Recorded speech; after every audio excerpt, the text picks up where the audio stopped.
Esperimento bat ingoet, ikusteko eta konturatzeko ze garrantzitsua den musika. Begiratu, Banijua, Iepala.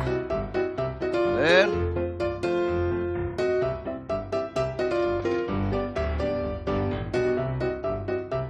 Ederra, Zer, pelikula komiko bat ematen zuen, ezta? Ba, ikusiko zue, guain gauza bere ingoet, baina beste musika batekin. Banijua.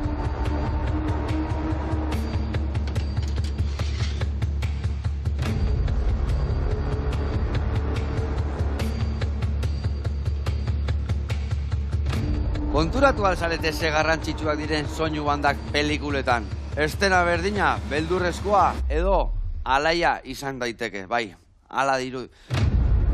Kotxirro. Joseba, ustia dago eruizakela. Hau? Nun harrapatuek hau. Adi lagunak, gaur asko ikasiko dugu. Kendu mesedez musika hau. Jarri lehenokua, mesedez. Horrela bai, horrela hobeto, ez da? Asko zobeto. Ibai alaitzeitu gela eta Ibai ematio gela ikutua, ez da? Batzutan alaitu eta bestetan beldurtu, tokatzen dana. Eta hortan ibiltze hau, adi lagunak, guantxik hasiko deuta.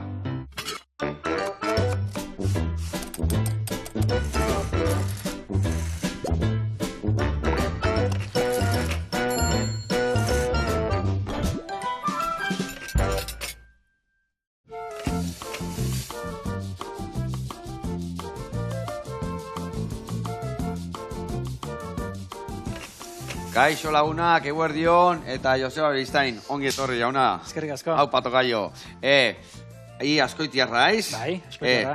Eta bueno, soinu bandak ibiltzea jartzen pelikuletan, eta ze garrantzitsua dian, eta nola girotzen duen, ez da, pelikula? Hombre, noski ikusi duen bezala, pelikula berdina, musika ezberdinakin, gauza ezberdina da. Guztiz aldatzea, ez da? Bai, guztiz aldatzen da. Horretia, importantea ondo asmatzea. Ondo asmatzea eta lekuan jartzea, ez Hori da? da. Bueno, badakit Goya saritan izendatu izan zehala, ez da? Bai, oindala 2 urte izan zen. Ze pelikulakin? Unicorn Wars pelikulako abesti batekin. Eta antxe Sevilla jo ginen, emaztea eta biok, hango festa ikustera eta disfrutatzera, eta bueno, oso ondo juntzan. Nik ez nun Goyarik eman, ja jakinoko esan ze Sabina zegoen nominatu baita. Nekatziz lamar, baina horri izango ona horri irabaztia, ez da? Bai, baina, bueno, nire musika zeukaten, bai, Unicorn Wars pelikulak irabazizun, eta Loop labur metraiak irabazizun, orduan niretzako izan zen izugarrizko festa. Eta horre bat horregotia eta goxatzia, ez da? Lagunekin egon, jende asko ezagutu, eta saltzan, guztua. Ona. Ze musibiltzea izukalden? Musika egiten hobeto. Bai, eta gozo gintzan? Jaten hobeto baita. Bueno, eta gaurko gozo gintzaiz, ez soinu banda jarriko genitxon.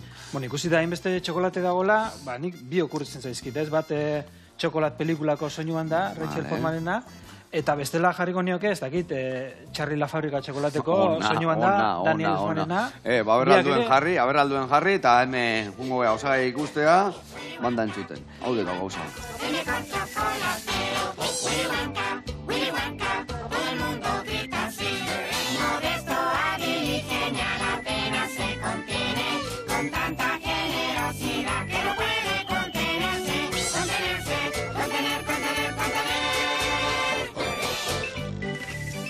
Bueno, lagunak eta Joseba, garatuko izuet pausuz, nundik nuebilko gehan gaieta hauek eta bomboi hauek iteko garaian. Dubaiko txokolatia ditzea. Bere sila da, pistatxo daka eta kurruskari pixare bai tableta barruan. Baina gaur ringo dugu beste bi eratara, bai bomboian eta bai gaietan. Eta hemen dazkau gaietan osagaiak. Dakaula irina, txokolate, dakau hemen azukre morenua, arrautza, gurina, legamia eta bikarbonatua. Ingo deuna da, gurina urtu noizet puntua emango jau, pixkat sukaldatuko dugu, zatikan gurina sukaldatzeakoan hor bere urran zaporek ateatzen zaizkio eta goxuo gelditateko gaieta hobeto ateako da. Ingo deuna da geho gurin hori arrautza eta azukrekin arrotuta nastu, behin nastuta dakaunean irina ingo deuna da legamia eta bikarbonatuakin nastu eta nasketara horretara bota, eta inda dakaunean orea, botako dugu txokolate pinporta batzuk, eta horrekin ingo dituguna da, gaietatxo batzuk, eta labian erre. Ados, geho, bestalde ingo ditugu bonboi batzuk. Bonboi hau ekiteko, ingo deuna da, nabizi sartaian pistatxo pixkat tostatu, gehiagik gabe, bestela koloriare aldatu ite zaio eta marroia gelditzen dira. Inber deuna da, esetasuna pixka kendu, gio gola iteituguna da, eskutatiko lapasa eta pixkat, aldeun neurrian, guan ikuste zuen bezala, azalak entze zaie, baina pixkat gorritze ditugunean asko zerrexo ateatzen zaie, eta gero ingo deuna da, birrindu pistatxua. Pistatxua ondo birrintzen deunean, ingo deuna da, bestalde, txokolate txurila urtu, horrekin elkartu, eta gero, hemen dazkaun pasta beresi hau, ingo deuna da, gurinetan prejitu eta bertara gehitu. Orduan geldituko da praline antzeko bat txokolate txuri duna, kurruskarikin. Eta bukatzeko txokolate txuri jaurtuko deure bai, eta bonboi horiei marratxo batu gotako eskillo, baina dotore jeltzeko, bale? Pelikuletan jartzeken bezala dara. Hori da, azkenengo ikutua. Bueno, eta hau esan da lanian jarri behar geha, ni behitu gurina hau hemen erregozikoet, eta bestalde ingoiten dena da, pistatxo hau ere bai, lapikoti pasa. Eta zuk adibezingo zuna da, arra utzau, azukronekin nastu eta pixkat arrotu. Eta hori arrotzeko, emango izu boltxo bat, hola txukunago ibiliko gehamen barrun. Osondo. Eta emango izure bai, barillatxua, bale? Erki. Eta aldi berian mingaina, eman bertzu, eskuai, mingainai, eta laban nahi, eta danai, Osondo. Bale.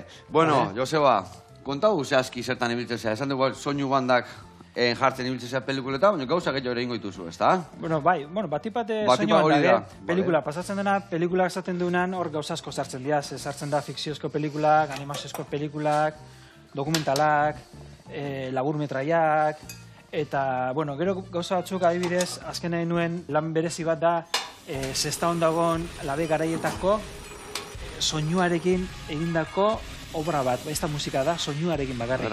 Fabrikan soinuakin eta... Fabrikan soinuakin, labe garaian martxan zaben garaiko soinuak, eta da argia eta soinuaren ikuskizun bat, eta ez da musika da, soinua, beste gauza bat, baina bueno, batipat pelikulak. Hori da gehien gustatzen zaidana. Zerrekin ibilizia, zein da, izan da, azkenengo pelikula sartu diozun soinu banda? Bueno, azkenengo pelikula, luzemetra izan zen, justu hemen egontzen zuzendaria, Xabi Mina. Vale. Dokumentalan inguruan, hori zen da azkena estrenatu dana, eta oantxe bukatu berri dut laburmetrai bat, Jesus Mari Lazkano margolariak egindeko, bere margolanekin egindeko laburmetrai bat. Animaziozkoa baita, itzi gabekoa. Eta esan desuna animaziozkoa, beti normalen ibitzen animaziozkoa, bildurrezkotan, danetik... Tokatzen dana. Bueno, animazioa batzutan izan daitek animazioa eta bildurrezkoa. Askotan lotzen dugu animazioa aurrentzako pelikulak eta ez da horrela. Adibidez, lehen aipatu egun Unicorn Wars, pelikula beliko bada. Hori ez, gerrazko pelikula bada, eta... Eta hor danetik pasatzea, ez da? Bai, danetik. Gaur egun animazioa, bai, pentsatzen dugu beti umentzako dela, baina gaur egun helduek asko kontsumitzen dugu, ez da? Bai, nik bintze bai. Eta ni bezala... Ba, ez dakit heldua gehan, baina guke bai kontsumitzen. Bai, ez dala, 10 urtekin bakarrik ez duzu pelikula ikusten animaziozko. Ni asko gustatzen zait animazioa betitik gustatu izan zait, eta, bueno, orain tokatzen nahi zat, asko animaziozko lan egitea, nik lan egiten duen ekoiztetxeak batipat animazio egiten dutelako, eta... Baina berez, edo zer historio kontatzeko balio du musikak, eta ni edo zer historiotan ondo moldatzen naiz. Ondo moldatzen, ja. Bai. Baina egongo ekarlo batola gehiago gustatzen zaikena, o gehiago betetzikena, edo, ez? Ez pentsa, bat ez zaidana berezik gustatzen da pelikula goreak eta. Goreak, ja. Odola asko da gertzen bada eta... Ja. Baina ez historia gatik, baizik odola gatik. Baina, bueno, bestela, komedia aldima ba komedia, eta bildurrezko aldima bildurrezkoa. Historia ondo kontatuta badago, ez zaita inbeste importa generoa. Eta hor askotan eusten deure bai, hor musika jartzen dela pelikuletan, ba, pixka apaintzeko, pixka borgobiltzeko, baina azkenian hori baino askoz gehiago da, ez da? Hombre, bai. Askotan musika gabe ez da ulertzen, ez da? Hori da, oza, berez, ez litzateke ibili beharko dotoretzeko bakarrik. Claro. Azkenean, zu pelikula bat egiten duzunean, dana dago pelikula historia kontatzeko, ez? Ba, koloreak, enkuadreak, arropa, dana dago zuzenduta historia kontatzea. Ba, musika ere horretaran lagundu behar du. Eta hor adibidez, hor laguntzeko deitze izunean jartzen aztezea, hor zaila izango aurrenengoan asmatzia, ez da? Bai zuzendarikin, gidoilarikin dana lotzeko, ez da? Claro, hor garrantzizkoa da jakitea lehenengo historia zerri buruzkoa dan. Ze nik batzutan pentsatzen du, zati hau komedia bada esaten du, ez, hau drama da, edo alderantziz. Ez batzutan ez da horren garbi goten. Da jakitea zuzendariak buruan ze ideia daukan, ez? Ze kontatzen nahi duen. Osa, bilera asko inbehar dituzu eta asko elkarlan asko, edo nola itezu lan adibidez hori. Gidoia bialtzen dizu, ez gondikan igual irudik eta ingabe daude, ez da? Bai, gidoiakin idea bat egitezea, baina azkenean gidoia da etxea daten planua bezala. Etxea dagoen da, etxea dagoenean egin da, lehenago ez. Eta irudiakin asko aldatu daiteke tonua, koloreakin, enkuadrekin. Ordunik, gidoiakin ideia bat egiten dut zena eten egin, baina irudiak ikusi arte ez naiz sartzen benetan lanean. Asko mareatzeie, hau horre bestia hua, Bueno, normalean ez. Ez que pelikula batetik gauze komplikauea. Gauze komplikauea. Ez da biegunetako. Ez da, talenana, jende asko dago, gauzek ez bertetzen beti nahi dizen bezala, gauze asko da kontutan hartzeko da. Orduan, normala baita ere, montajean aldaketak egotea, edo kriterioetan aldaketak egotea, ez? Oain musika hau nahi dut, baina probatu dut da ez da ni pentsatzen nuen bezala ondo geratu, dorun beste zerbait probatu behar da, eta beti dago olako. Beti bueltak ari. Oso ondo? Bai, oso ondo, eta uniguen jugunako bolaz botatzen, gurine ikusi zuen urtuta daola, intxaorola urran ikutu pixkatatea dio, eta guain moitzen ibili, zeatik bestela, nola epela, berua da hon, intentan arrautza gogortu, eta hori ez deu nahi. Orduan pixka botako deu, erdila dena ondo harrapatzeunean, beste erdila botako jo. Geixo moio, hola? Bai, manola, lasai, oso ondo, gero botako dugu irinak eta txukuntzen jungo geha. Bueno, eta, adibidez, askatasun asko lagatzei zue, edo... Baita ez, nik beti zatiat dauzketela 3 jefe. 3 jefe. Lehenengo pelikula beha. Askatasun gutxi. Bueno, ez... Bateik gauza bat, beste geuna eken aitek, Ez, komeni da, dana batea juti. Lehenengo jefe da pelikula beha. Osa, ja pelikula gezaten dugu, gutxigora nundi noa. Gero dago zuzendaria, da idea kreatiboa daukana. Eta gero dago ekoizlea. Ekoizlea da, azkenean dirua... Batzeuna. Bai bat, orduan, klaro, ez da berdina. Ukelele batekin egitea soinu banda edo orkesta batekin. Da, segun zema diru dagoen, gauzak erabatera bestera egin daitezke. I moldatu inberra, segun ze presupuesto da, bai, ez da? Claro, eta... Baina hori horrela izan da ere, ni beti saiatzen hauk nire askatasun esparrua topatzen, ez? Eta nik proposatzen lehenengo. Nik igola, estilo honetan, sonoritate honekin, da zentzu hortan askatasun ez sentitzen hauk, normalean. Gero, egia baita ere, zuzenderiak idea bat baldin moketa, nik beste bat, nik 2 aldiz insistitzea, eta ja 3. ez, zuzenderiak, pentsatu berdek zuzendariat agiez ibili dala 4-5 urte buelta ematen pelikula horri. I etorri eta dana zapusteko edo buelta ganatzeko. Ordunik olagutan egiten diaten nahi. Ilaguntzeko eta betetzeko, ez da? Bai. Azkenean soinuan da bat egiten nahi dan pertsona da engranajeko beste pieza bat. Ez da bere obra. Bera dago pelikularen zerbitzura. Eta zuk adibidez, hau guztia, zure soinu banda dakazu, o nola kudeatzezu, o zuk moldatzen dezu abe guztia zu bakarrikan, edo... Bueno, segun lehen osan detena, ez, pelikula diez musika... Segun presupuestu, ez da, esan dekena. Bai, bueno, beti ez da presupuesto haino askotan, bai. Pelikula elektronikoa bada, adiez, neu bakarri egiten dute ia dana. Ordenaro dez? Ordenarez, bai, ordenarez, da katxarroz berniakin, da gauzak grabatu, eta gero manipulatu, eta horrela. Gero, beti izaten dut, pelikulako musika bukatu eta gero hori nazketak egin behar dira zineako, ze zinean egoten dira, normalean, Dolby 5.1 sistemak, ez, altaboz askokin, eta hori norberan estudioan egitea ez da horrelako erreza. Eta bain dago beste sistematzuk Dolby Atmos izenokena da, soinua edozein espazioko puntutan jarri daiteke. Eta orduan hori norbera egitea ez da holako erreza, ez? Orduan lan hoxe egiteko beste pertsonatekin kontatzen dut, eta gero orkestakin da grabatu behar badeu baita ere, partiturak eta editatzeko eta, beste pertsonatek laguntzen dit, eta azkenean horri ere lantaldea dago. Ja, lantaldea handi bada batzetia. Esan du bandana, kristuan, zenbat abesti daude famatuak, askotan talde asko baino asko abesti famatuagoak en pelikuletatik atea dianak, ez da? Bai, zenek ez du ezagutzen Titaniken abesti jadibidez, ez da? Olako mal, Jo, ez que azkenean pelikula jende asko ikusten ditu. Eta musika zabaltzeko modua da. Pentsatu, hori baino gehiago, zenbat gaztek entzuten dute musika klasikoa o sinfonikoa, pelikulatan dagoelako, ez? Star Warsen dagoelako, edo Vengadoresen dagoelako, edo bestela igual ez lukete inoiz orkesta bat entzungo. Aldiz, zinera jonde, entzungo dute. Eta hori, Zuk adibidez, ze motatako horra adibidez eukiko zuen estilo bate, bai? Ez da musikeruak dakaen bezala bakoitzak bere estilua, edo zu moldatu behar beti zuzendaria da bere estiloa inbiarrezu edo? Estiluna... Hau zaila, nik etzegat estilu dauketen, baina... Seguru baiet. Bai, seguru bai, baina akordatzik ertetzen diken goza badek, ez? Inkonstienteki ertetzen diken goza badek. Baina ni bai enberdetena dek, moldatu pelikulak, zuzenderia eta ekoizleak esaten duna. Ni izaten behar dut berdeu. Soinu banda bat, elektronikoa, baina komikoa izen behar du, eta nik hori egin berdet. Da orduan, nik uste den nire habilidadetakoa dela moldatzea. Roka egin behar dela, rock. Folklorikoa egin behar dela, folklorikoa. Este gutxi bizita ontan moldatzia, hori... Bueno, etzat espezializazio etzat bereziki gustatzen. Nik gustatzen saltzan, postrea bakarrik ez. Postreak eta lehenengo plato eta bigarrengo eta aldan dana. Ala berdi. Hau, olaxe jazta? Hori oso ondo, guain ingo deuna da horrea irina botatzen jungo gea. Baitu, jarriko deu ja. Baitu, kenduko izuta igual. Oso ondo, vale.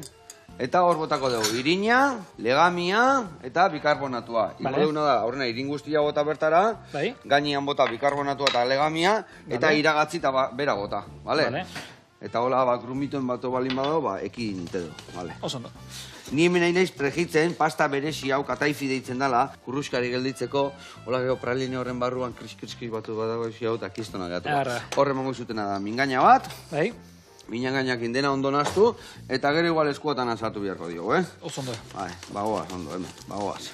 Soinu bandak eragina haundila daka, ez da? O pelikula baten hona izateko, ez izateko, asko betetzeko, azkenien, ez da? Bueno, ia da, pelikula txarra bada musikak ez du salbatuko.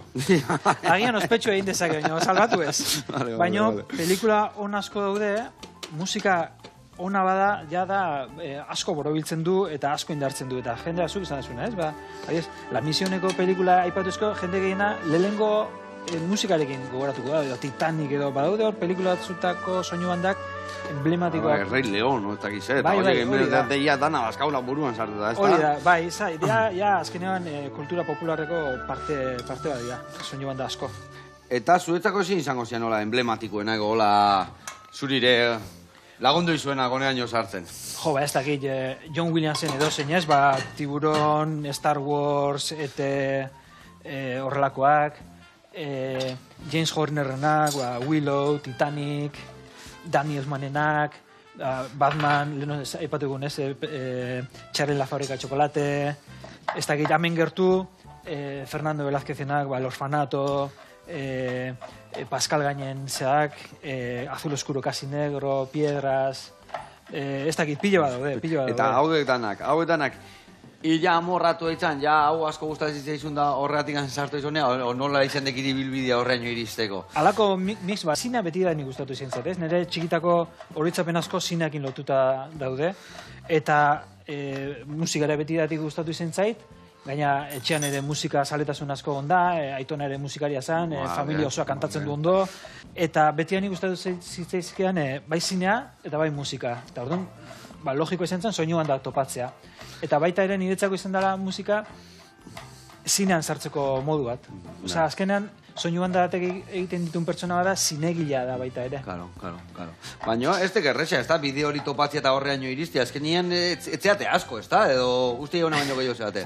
Tokianetan bezala, uste duen baino... Sartu arte, ez da, sartu arte. Hori da, zai da, ez da, erreza asmatzea, porque azkenean jende azagutu behar da denbora kontua da, laurmetraia egiten hasi, gero zuzendari horietako batzuk luzemetraia egiten hasten dira. Hori da ibilbidea, ez da zuzenian bat eta eskrizu eskatzen pelikula handi bat entzako egiteko, ez da? Noski eta lehenengo pelikula... Aktore lanak bezala eta histori danak bezala, ez da txerrik txarraka eta... Bai, hori da, azkenean marato iluso botako jatonea, ja, betu horrean nola dakaun, ja, itxura erra, kolore sinobia, guain pepita sartu, lau vuelta eman, eta gero ja pixkat ostutzean nian, erresago ingoitugu polatxuak, eta plakatxo baten jarri, eta labian erre. Bale, hone ire eman guain beste lau vuelta. Guze zuen nola gelditu dan, kurruskari dago, eta hola, txurilla gehatu berdea, gero, gelditzen baia marroiak, ja, zaporiare errepuntxua rapatzen du, eta hola, gurinetan erretare, kiston goxua gelditzen, hori ere entxalada gainetiko labotatzeko kurruskari bezala, gauza egarra. Bueno, eta indeuna da hausi hortu, gero, behitu esan dizutena, guain pixkat ostutzen dianean, hola ingo jau, eta azala gehienak enduko jau, eta bestia birrintzea sartuko du. Hoire, martxan daka, ostutzen utziko du, eta jungo geana da, lehendabiziko reportaia ikustea. Eta zehazki jungo gea, Artepanea, Gasteizen dao, eta handa Otxema Pascual gurezari beti bezala, humoretsu, eta erakusten bere artia. Gaurkoan, napolitanak. Pan xokola, guazen ikaste.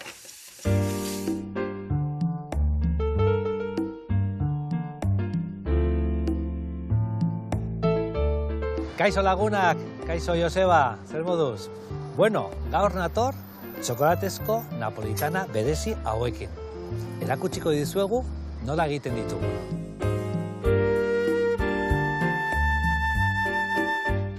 Bueno, hemen dauzkagu behar ditugun osagaia gure napolitana egiteko, gure txokolatezko napolitana egiteko. Urasan orea, hau atzo egin genuen, ze gustatzen zaigu egun batetik bestera egitea, reposo luzea izateko eta gero ongi zabaltzeko. Zer dauka masa hone? Irina, ura, azukre pixka bat, gure ama orea, estia eta lebadura, legamia, bale? Eta gero aparte egiten dugu ere, hartzen dugu hemen izatitxo bat, eta nahazten dugu kakaoarekin. Nola ez, kurasan on bat egiteko gurina, aldez aurretik zabaldu dugu eta fin-fina egin dugu, eta gero, erabilitugu benetazko txokolatea. Batzutan ikusten dugu hortik napolitanak, txokolatezkoak, eta dira kremak eta hola, guk erabiltzen dugu txokolate eta oso ona gainera. Gurina sartu beharko dugu barruan, eta hasiko gara kapak egiten. Orea, gurina, orea, gurina. Eta hori da, ostopila edo jaldrearen sekretua edo forma. Eta hau, bereziki eta polita egiteko, gainetik jarriko dugu kakao orea, barratxo batzuk egiten ditugu, eta oso politak edo ikusgarriak ikusten dira vitrinan, barruko txokolatea, barruko kurasan orea, eta gainetik edo kanpotik kakao puntu berezi hori. Aurrengo pasoa da, egingo ditugu laukiak, lauki bakoitzak izango da gure napolitana, barretak jarriko ditugu gainean, betetzeko, eta, batzutan, galditu dira, eta ber nondik datorren izena edo zergatik napolitana. Egia esan, ez dakigu. Kurasanarekin gauza bera gertatzen da, esaten dutela, Austrian inventatu zela, dirudienez napolitana ere, naiz eta italiar izena izan, dirudienez Austrian ere asmatu zen. Hau egunero egiten dugu, da eguneko opil bat, asko saltzen delako, kurasanarekin bezala. Gaur egun bakarrik egiten dugu txokolatearekin, egin daitezke tirada berezi bat, kremarekin, janduiarekin, txokolatea nagusitzen da. Azken pausua labean sartu baino lehen da, fermentazioa. Fermentazio ganbaran egon ondoren, napolitanak amunditu egin dira, ikusten da hemen oso ongi kapak nola dauden, eta prest daude ja, laberatzeko.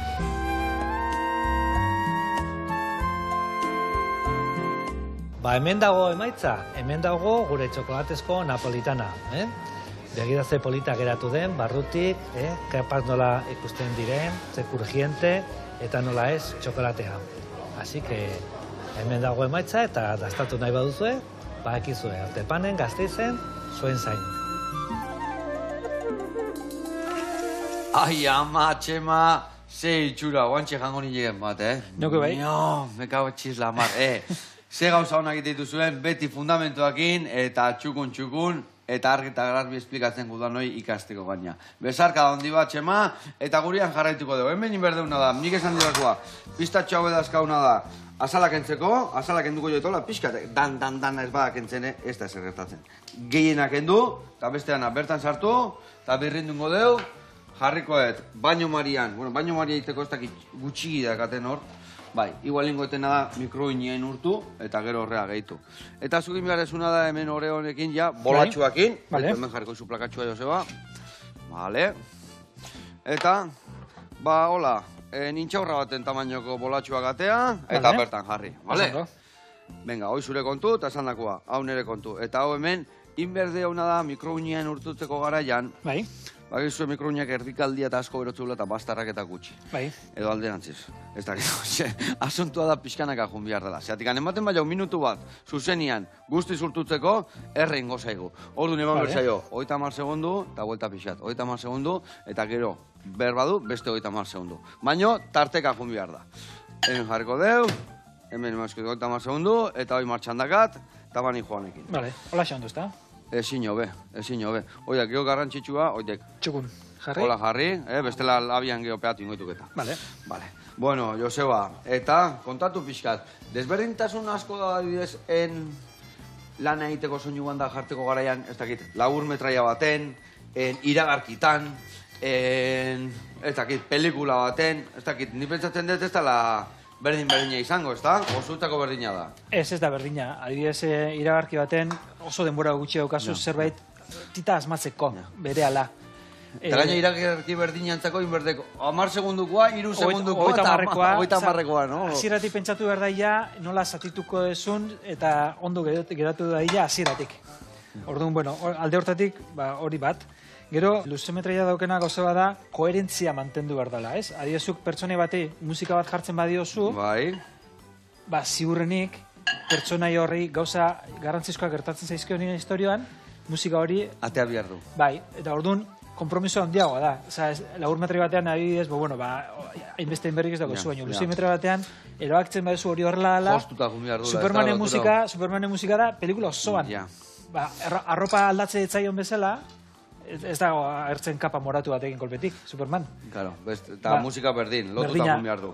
Claro, askotan gu ikusten egia pelikula eta hortaz ezkera konturatzen, ez da, baina ondo indezuelako, bestela konturatuko gine gola.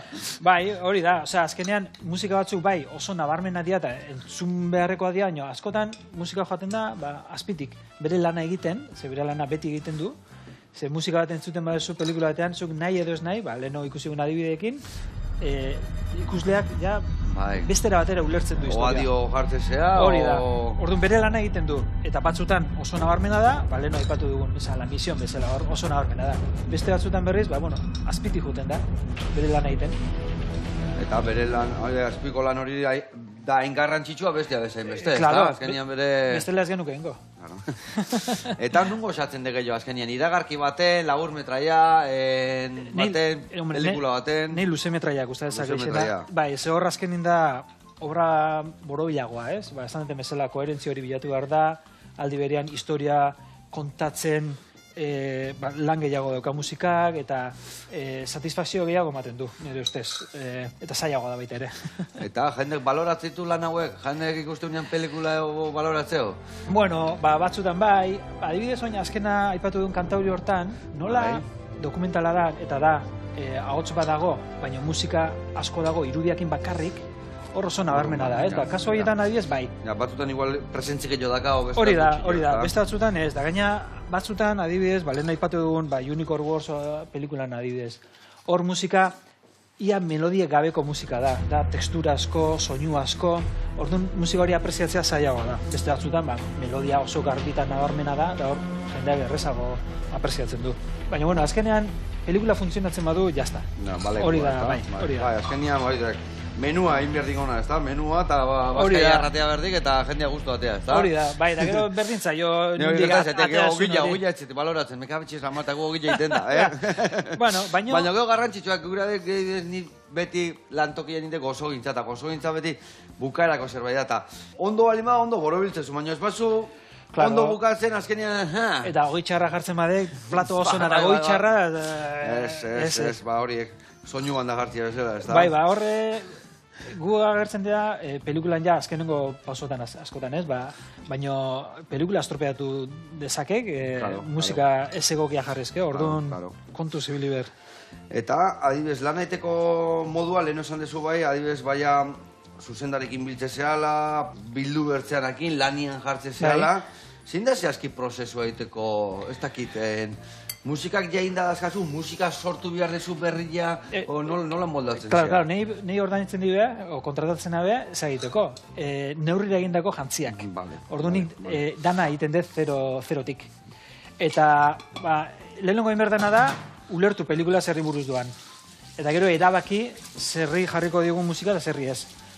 Ze pertsona egiko musika, edo tokiak izango musika, edo objektuak, edo janariak, edo zerrek. Eta gero, historian zehar hori nola garatuko dan. Ez, pelikulan zen momentutan egongo da musika. Danan ez da egongo. Momentu honetan bai, honetan ez, da zergatik, ez? Modu logiko batean, historia kontatzen laguntzeko. Zenbat kantu desberdino, kantu, banda, nola ditzen dio bloke horietako? Nik bloke ditzen dio, zenbat bloke desberdin azkak luze metraia batian? 30, 40, holako zerbait. 30, 40, kantu desberdin? Bloke desberdin, bai, pasan zen batzuk igual 30 segundu. Ja, baina 30 segundu adibidez, nahi esan. 30 segunduko berdinak igual Supermanen esan deken, Bai. ezta? Superman atatzen egin, hori bloke bat deitzen duzu? Ez, bloke bat da, musika azten denetik isiltzen denare arte. Vale. Tartean, sonatu dezake, Supermanen musika edo beste musika edo... Zenbat kantu desberdin sartu alditu pelikula batian? Bloke horietako 40, baina gero igual temak, jendeak ezagutzeko moduko temak, asko ere ez, 4 edo 5, gehiago ez. Baina adibidez, pelikula batzutan, El Señor de los Anillos. Hor, hainbeste pertsonai dago, dagoela musika rekonozible pila bat. Hori da pelikulan arabera. Adibidez, drama bat eta badimada edo komedia bat eta ez da horren beste egoten. Egoten da ezagutzeko moduko bat edo bi. Eta, ze gustatzen, oietakoak asko sartu behar dienek eta, edo bat edo bi honakin da horrekin geldio? Bakutza bere bentaja dauka. Ze bat edo bi baldimada, gero beste danare zerbaitekin bete behar da. Askotan, tema batzuk ja aurretik pentsatuta badaude, errezagoa da, ez? Hemen edo beste sartzea, egitura ja egina dagolako. A ber, honek soño pixarateako, baina birrindu mierda. Bai. Bueno, eta hemen geldituko gea hau birrintzen, bolatxuak, betu, labian sartu ja. Vale. Bai, hola laberatu iteitugu ja. Eta ingo deuna da, beste reportai bat ikustea jungo gea. Strike Coffee Roastersea, eta gaur, kafe lateola, aparrak eta nola dominatu ikasteagoaz. Guantxarte.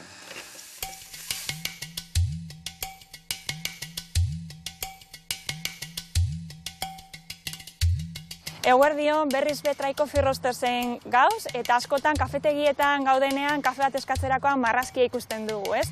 Eta gaur horri buruz hitz egingo dugu. Latte artaren jatorria Italiatik dator, 1901 Luigi Beseri izan zen lehendabiziko pertsona lurrun lantza jarri ziona espresso makina bateri, eta horrek eman zion hasiera latte artari. Hortik 5 urtetara patentatu zuten espresso makinak, baina latte artaren teknika esen erakutsi 1980 arte. Horra ziren pixkat teknika hau balio gehiago ematen, David Schomer izan zen lehendabiziko barista, kafetegiak zituen eta beraien baristak formatzeko teknika hau erabili zuten beraien kafei identitate bat eta arte bat representatzeko eta horrela kafeek beste balio bat emateko. Gaur latte arta erakusteko nola funtzionatzen duen, 2 ebaki eta 2 kafesne egingo ditugu eta hainbat irudi ezberdin egingo ditugu. Eta tazetan bihotza edo tulipa bat marraztuko dugu eta erakutsiko dutzuet zelan dan horien teknika. Elaborazio hauek egiteko erabiliko dugu gure Colombia Don Anselmo kafea, honek emango dio tazei goxotasun oso ona eta esnearekin kombinatzeko oso ona izango da. Esnea beste aldetik jakin beharra dugu proteina oso importantea dela testurizazioarako, mikroespumak lortzen du eta honekin ematen dio testura pintatzeko gure tazetan. Grasa ere 3 eta 4 egon beharko da, guri kremosidade hori emateko tazetan eta baita goxotasuna laktosaren bitartez impulsatzeko. Oso garrantzitsua da jarraren posizioa, lantza sartu behar da, bai gure eskumaldean testurizatu behar baldin badugu, batzaldeko lauretan jartzen baldin badugu gure lantza, perfekto egongo litzateke, eta egon behar da atzamar bat separatua gure lantza, ezin leike egon pegatua. Horrek lortuko duena da esnea zirkularki mugitzea eta horrek emango dio bai aire sarrera, barrura, gure krema fina lortzeko. Postura zuzenean baldin badago, krema gutxiago lortuko dugu eta inklinatzen baldin badugu, krema gehiago lortuko dugu. Hau da, ni nahi baldin badut kafesne bat egin, ez dut nahi krema asko, baina kaputxino bat egin nahi baldin badut, pixkat inklinatuko dugu gehiago, apar edo krema gehiago sortzeko.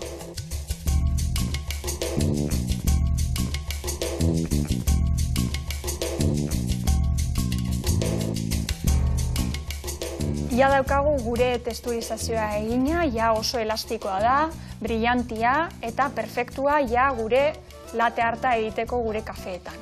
Azken aldian, kafeetan marrazkia ikustea gero eta tendentzia handiagoa dago, eta gero eta balore gehiago ematen zaio horrelako kafetegietara sartzea eta horrelako kafe bat hartzea.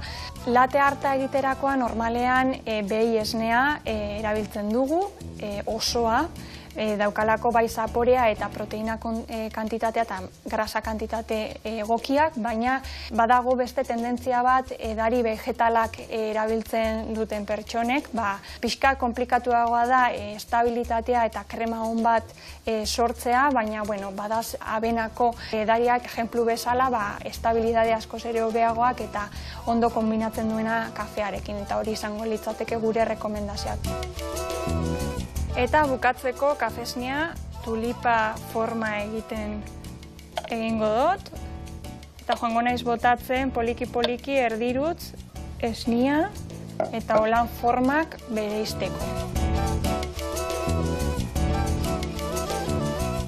Latte artaren teknika erakutsi dutzuet, orain zeuen txanda da etxean egiteko, eta gu jarraituko dugu Dry Coffee Roastersen geurea egiten, baina arazori badokotzue, bakitzue idatzi. Eta hurren arte. Ainhoa, ez dakit noiz, baina etorri behar zea honea guri kafetxo ehar batzuk jartzea, Irrikitan gaude, hemen beti ikusi eta ikusi, eta igual kafea erostea hemendikan norbait junda horrea, baina zuk prestatutako kafe horiek eskudakan. Hombre.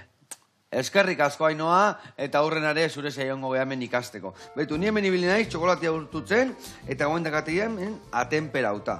Eta ingo deuna da, hemendikan bolatxuak pasa, eta geho txokolate txurila gainetikan. Indetena da hemendikan pistatxoa trituratzen nahi nintzen. Txokolate txurianekan eta fideitua prejituta. Indeten bakarra da, elkartu eta bolatxuak prestatu.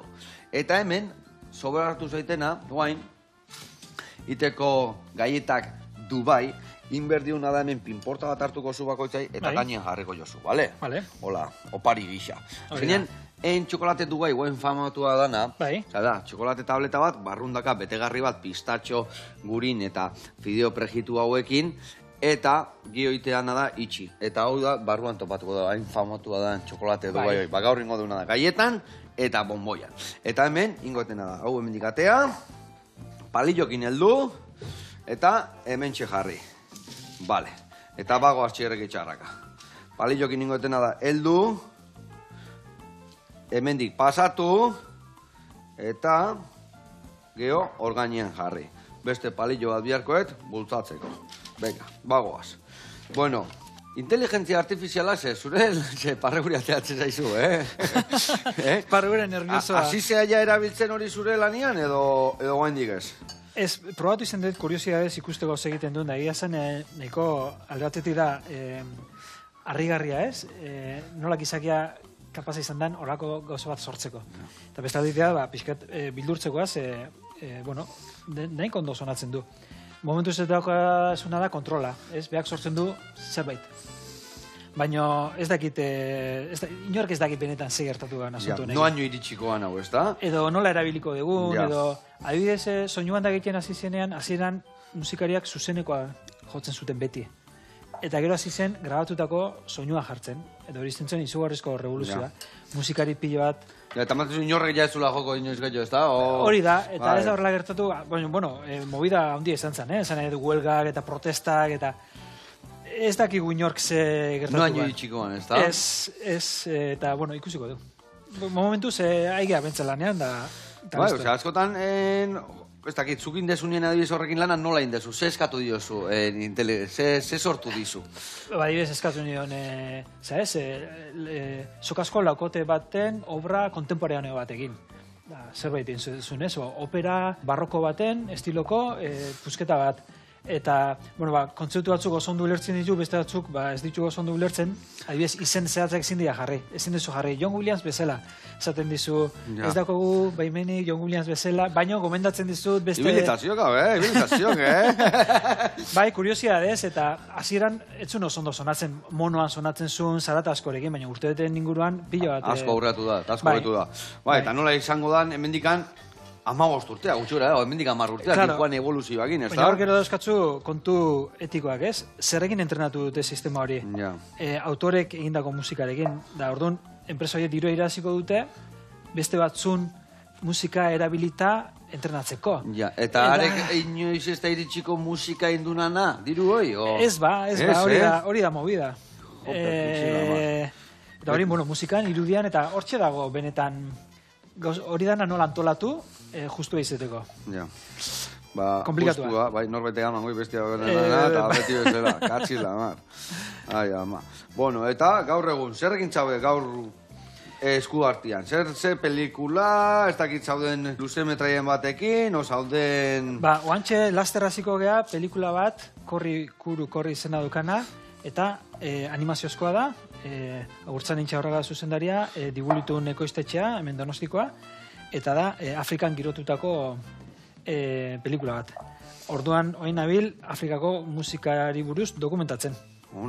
Aldan, aldan egokien egiteko, ez? Ze instrumentu, ze melodia mota, ze eskala mota, eta, horrela. Entreteniuta. Eta azkenean, melodia horiek, instrumento horiek, nola sartzen dituzu, adibidez? Zu jartzea, nola moldatzen dituzu, adibidez? Ba, normalan lan egiten dena da, lehenengo egiten dena da maketa bat, ordenadorez. Vale. Jakiteko zuk musika hori nola sonatuko duen, zuzenderia jakiteko nola sonatuko duen, eta ekoiztetxeakoak ere bai, ze azkenean, lehen bezala talde lan bada. Eta orduan, ordenadorren egiten dena da, instrumentu virtualak erabili. Norbaitek grabatu du, adibidez, tuduk moduko, flautak edo piano modukoak edo instrumentu virtual pila bat daude, kasu enten Afrikako goza pentsatzen itzelako. Eta ordenadorren egiten duzuna da maketa bat. Da, maketa hori bukatuta dagoenean, gero beharren arabera eta aurrekontuaren arabera, grabatu egiten da, benetako musikarekin. Vale. Baina... Eta orduan, zenbat zaudete talde lanean? Zuk adibidez lan hori, lehen esan dezun bezala, segun ze presupuesto eta segun ze esto, segun ze manda. Baina zenbat zaudete gutxi gora bera antolatzen hoi guztia? O bakarri zaude bautan? Antolatzen ni, baina gero imaginatu koru batekin grabatu gara zula. Badiz, koruan egon daitezke 10 lagun edo 100 lagun. Edo orkesta batekin berdina, ez? Laukote batekin, sokasko laukote batekin grabatzen badezu, lau. Baina orkesta batekin grabatzen badezu, igual da hor daude 40 lagun. Orduan, kasu bakutzen ezberdina. Proiektu bakutzen ezberdina. Beste bat egin dut dela gutxi, ukelele batekin. Neu bakarrik. Vale. Jazta. Eta hor ja neuk dana. Idana, hasiretik bukaraino. Neu musika sortu, grabatu eta dana. Gustatzen zaiket jo, adibidez hola gauza xume eta lauen artean hoi bakarrikan ukelerekin, o gustatzen zaikola banda eharra, jendia, ondo... Banda eharra eta jendea, orkesta baten daukan magia berezi hori oso gauza gutxi duzka. Edo koru batek, ez? Horren beste pertsonak batera musika sortzen baduka zerbait berezia. Bestelaz dana lortzen. Ona, ikusi, gaituk hemen, itzein da. Bai. Hor galleta nola siestik, ni bonbona bukatzen nahi nauk, Ondo, ja etzitek asko falta. Ondo. Haure, inberkrizioan nahi emendikan ateatzeko pixkat gogortu.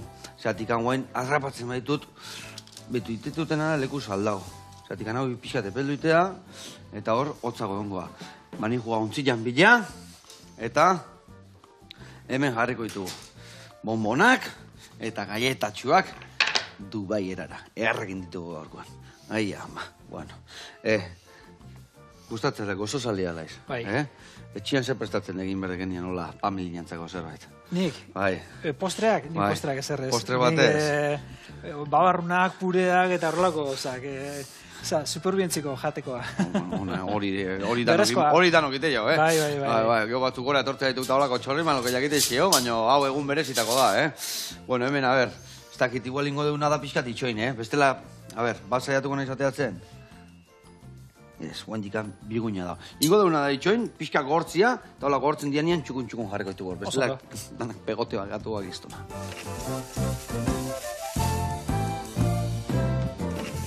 Bueno, nik uste dateako diala, Igual teneorekin baino eskuakin pixkan landuko jot, horrela, Venga, bai, badatoz, pixka genioengo bazian, hobeto. Bueno, ez dakit, gomendatu guri pelikulaen bat, edo zeo zein bi zugindakoa. Nik indakoa. Bai. Pelikula bestela asko da, gomendatzeko.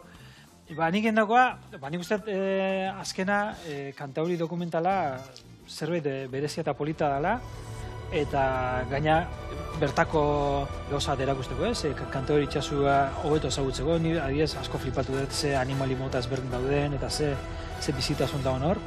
Gaina bertan egindako gauza bada. Eta ilusioak ingainea, eta... Bai, eta leheno zanetena musika garrantziazkoa dauka pelikula hortan, orduan... Txak, ona. Bueno, eta beste gomendatu zu oso zinefilua ziala eta hola zoze ikusi behar deuna. Orokorrin. Orokorrin. Orokorrin. Aima, ez dakit. Oantxe ikusten egin naiz, oso interesgarria, Eternauta serie. Argentinarra, komikioa deno oinarritutakoa, eta Netflixen dagoena, eta oso interesgarria egiten izat ikusten nola komikitik seriera pasatu duten, nola aldatzen egiten gauza batzu, baina beste gauza batzu mantendu, eta historia nola kontatzen egiten. Zu gainean profesionalak hor ikusten aizetenen pelikulak beste era bat ikusiko, no? Gu jatetxe bat egute ganean bezala hori zelatzen da, Bai, eta berdina baina tabernata, ni tabernata sartu eta musika entzuten da, ja, esan dugu instrumentu hau, akorde hau, eta gaitza da, eta bestaldetik pozgarria da. Bueno, horraxe da. Bueno, launak, mi esker zuei horretatik, Joseba, jarraitu goxatzen, goxatu arazten gudan noi, eta guain, zoze jango dugu hau baino lehenu, zela gaur egun ikusiko dugu, bazkaldu, eta gaur postre arrazek hau, Bai, dueipe. Agur, lagunak.